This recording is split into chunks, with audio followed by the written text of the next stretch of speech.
Winners win. They acquire top talent. They take aggressive risks. And when it matters most, that is when they assert their dominance. That is why they grow to be the largest businesses in the world. And in this quarter, the biggest of big tech showed everyone why they are top tier and still accelerating their growth. Welcome to The Quality Investor. The past week and a half saw the most anticipated Magnificent Seven businesses release their earnings, and a few words come to mind when describing what we witnessed. Dominance, acceleration, massive bets, AI, gold rush. Across the board, big tech revealed some jaw-dropping growth on the top, bottom, and everywhere in between. Google kicked things off, staking its claim as an AI leader and quelling concerns of search cannibalization with acceleration of their core business. Apple is resurgent with their iPhone, and services remains a fast grower. Amazon saw robust growth in all segments, but especially in its under-the-radar advertising segment. And the crown jewel was Microsoft. Sensational revenue growth and earnings growth. But before we get into it, please like this video and subscribe to the channel. It only takes a second, helps us grow, and you can stay on top of all the quality businesses in the market. I went into Google's earnings last week, so I won't rehash it here. But Apple finally demonstrated growth in fiscal Q3 of 2025. They reported $94 billion in revenue, up 9.6% year over year, and smashing Wall Street's expectations of around $89 billion, making the company's biggest revenue growth since late 2021. iPhone sales showed strength with a 13% surge to 44.6 billion, fueled by strong demand ahead of impending tariffs, while services hit a record 27.4 billion, also up 13%. Earnings per share came in at $1.57, which beat estimates of $1.43. However, looming tariff headwinds from the ongoing U.S.-China trade tensions under the Trump administration are set to bite, with CEO Tim Cook projecting $1.1 billion in additional costs for the next quarter, up from the prior period costs of $800 million, and noted a slight demand pull forward for iPhone and Mac. Apple is also increasing their CapEx spend to focus on expanding their AI capabilities. The AI arms race is very real. Apple is behind in AI and, in my view, still doesn't have a clear growth driver besides services to sustain 10% plus growth each quarter. If we're being honest, Amazon saw strong growth and acceleration in every segment. Yet, some feel the results were a bit disappointing. Amazon smashed expectations in Q2 of 2025, posting $167.7 billion in revenue, up 13% year over year. The advertising segment saw the best growth, up 22.9%, but it was AWS that disappointed investors. Despite beating, albeit slightly, estimates and posting 17.5% growth, AWS saw margin decline from 39.5% last quarter, which was a record, to 32.9% this quarter. Couple that with a guidance projecting further margin squeeze down to 10.2% at the midpoint from 11.4%, and we have a good idea of why the stock is selling off today. This squeeze is all related to AI investment, as Amazon is all in on AI. Virtually all of their free cash flow is going to CapEx spending. CEO Andy Jassy called AI the biggest technology transformation of our lifetime and planned multi-billion-dollar expansions in cloud infrastructure to fuel AI innovation and meet rising demand. On tariffs, Jassy noted no major impacts so far in 2025, with strong Prime Day sales showing resilient consumer demand despite the aforementioned U.S.-China trade tensions. Future uncertainties remain as the company navigates potential cost absorptions across its supply chain. Microsoft easily had the best quarter of the four businesses mentioned in this video.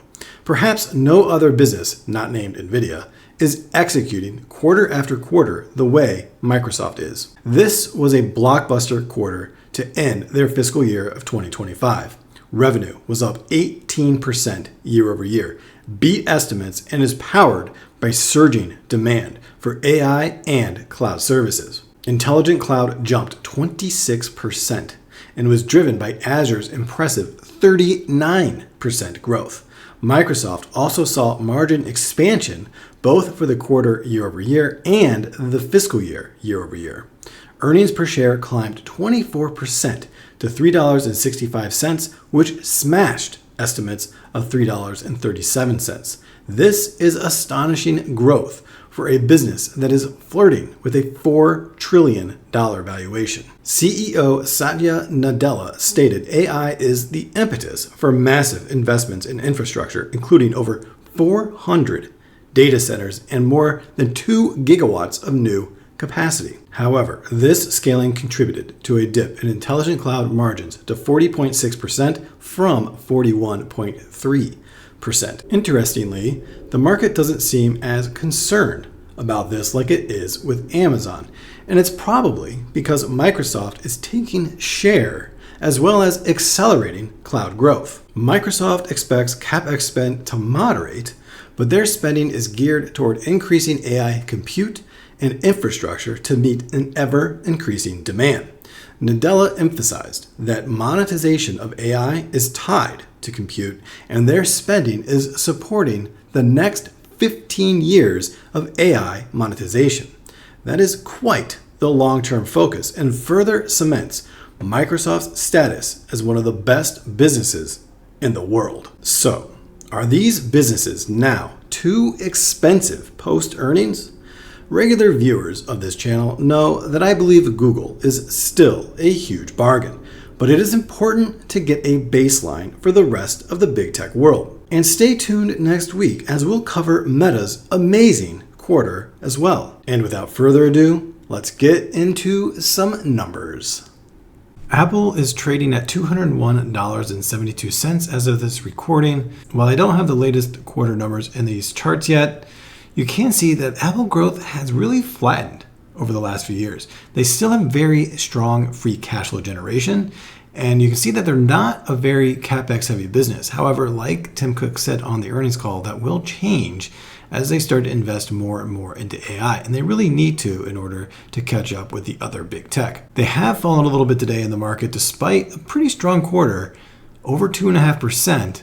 And that brings their year-to-date return now to negative 19.45%. And you can see on a one-year basis, their return is at negative 7.62%. So Apple has certainly shown some weakness over the last year. Despite that, however, they still have incredibly strong margins. They had a 46.6% gross margin at the end of last quarter.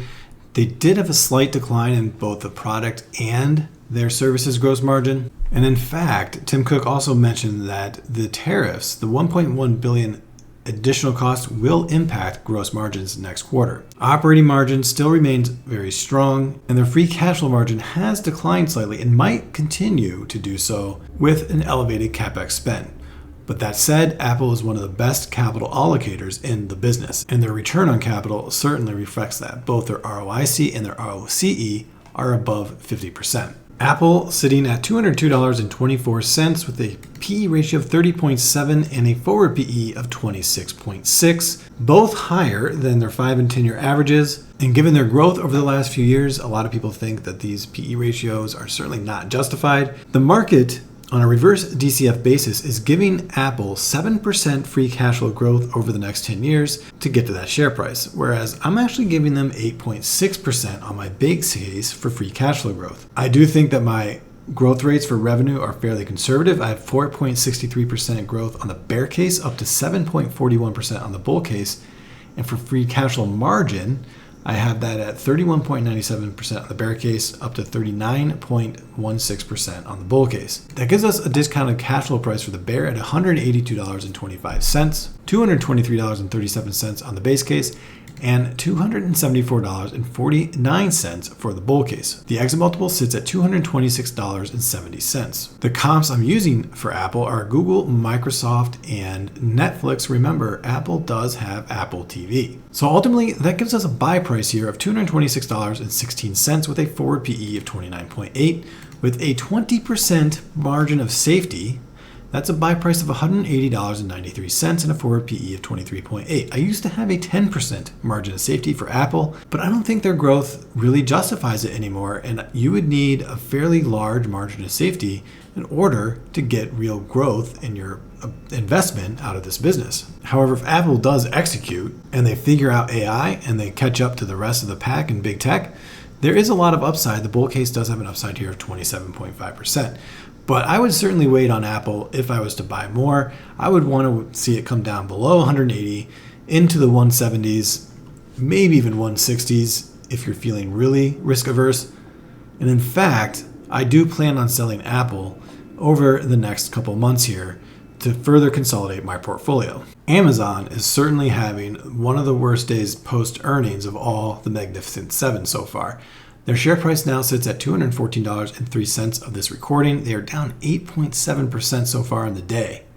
That has brought their year-to-date return negative to a negative 2.4%, yet their one-year return still remains positive at a 16.3%. However, Amazon has grown their top and bottom line very nicely over the last 10 years here. Again, I still don't have the latest quarter numbers in here for Amazon, but expect to see this number go up once those are added in. When it comes to free cash flow, Amazon is always an interesting case. This is a business that is not afraid to go all in on whatever tech they're investing in at the time. And you can see that's happening again. Now, again, the trailing 12 operating cash is not reflected in this, but year over year, their operating cash grew by 28.6%. For the quarter ended, it was $32.5 billion, up from $25.3 billion. So that's going to be an uptick here once that gets added in. But like I said, they're spending basically all of that into CapEx. So we're really seeing a decline here in free cash flow.